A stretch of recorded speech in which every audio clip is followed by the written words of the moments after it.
Rahul മാങ്കൂട്ടത്തിനെതിരായി Ernakulam central police സ്റ്റേഷനിൽ പരാതി, നിർബന്ധിത ഗർഭഛിദ്രത്തിന് കേസെടുക്കണമെന്നാണ് ആവശ്യം.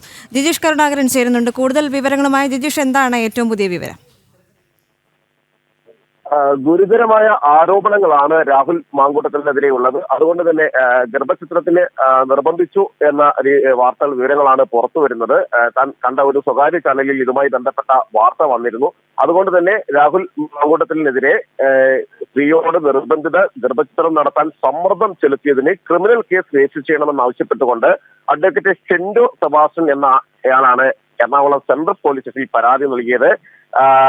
ഈ ദിവസം, അതായത് ഇന്ന് ആണ് ഈ ഒരു വാർത്ത തന്റെ ശ്രദ്ധയിൽപ്പെട്ടത്. അതിൽ രാഹുൽ മാങ്കൂട്ടത്തിൽ, പാലക്കാട് MLA രാഹുൽ മാങ്കൂട്ടത്തിൽ സ്ത്രീയെ നിർബന്ധിച്ച് ഗർഭചിത്രം നടത്താൻ സമ്മർദ്ദം ചെലുത്തുന്നതായി പുറത്തു വന്നിട്ടുണ്ട്. ഒപ്പം തന്നെ അതിന്റെ യൂട്യൂബ് ലിങ്ക് അടക്കം ഈ ഒരു പരാതിയിൽ സൂചിപ്പിക്കുകയും ചെയ്യുന്നുണ്ട്. ഈ പ്രവൃത്തി ഗർഭശിശുവിന്റെ ജീവിക്കാനുള്ള അവകാശം ലംഘിക്കുന്നതാണ്. ഈ പ്രവൃത്തി ക്രിമിനൽ നിയമങ്ങൾ പ്രകാരം കുറ്റകരമാണ്. ഭാവിയിൽ ജനിക്കാവുന്ന കുട്ടിയുടെ ജീവിതാവകാശം, ആരോഗ്യാവകാശം, സുരക്ഷിത പരിസ്ഥിതിയിൽ വളരാനുള്ള അവകാശം എന്നിവയെ ഗുരുതരമായി ബാധിക്കുന്നതാണ്. അതുകൊണ്ട് തന്നെ ഇതുമായി ബന്ധപ്പെട്ട വകുപ്പുകൾ ചുമത്തിക്കൊണ്ട് കേസ് എടുക്കണമെന്ന ആവശ്യമാണ് പരാതിയിൽ ചൂണ്ടിക്കാണിച്ചിരിക്കുന്നത്. ഇതിൽ ഉൾപ്പെട്ടിരിക്കുന്ന വ്യക്തി യൂത്ത് കോൺഗ്രസിന്റെ കേരള ഘടകം പ്രസിഡന്റ് ആയി ചുമതലയേൽക്കുന്നു. രാജിവെക്കുന്നതിന് മുമ്പായി ഉള്ള പരാതിയിലാണ് ഇക്കാര്യങ്ങൾ ചൂണ്ടിക്കാണിച്ചിരിക്കുന്നത്.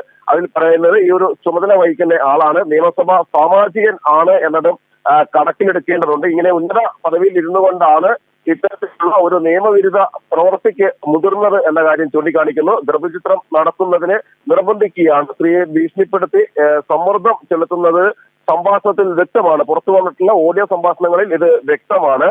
അതുകൊണ്ട് തന്നെയാണ് ഇക്കാര്യത്തിൽ ഒരു ശക്തമായ നടപടി ആവശ്യപ്പെടുന്നത്. തുടർ നടപടി സ്വീകരിക്കേണ്ടത് പോലീസാണ്. തുടർ നടപടികൾ ശക്തമായി തന്നെ സ്വീകരിക്കണം എന്നാവശ്യപ്പെട്ടുകൊണ്ടാണ് സെൻട്രൽ പോലീസ് സ്റ്റേഷനിൽ ഇക്കാര്യത്തിൽ പരാതി നൽകിയിരിക്കുന്നത്.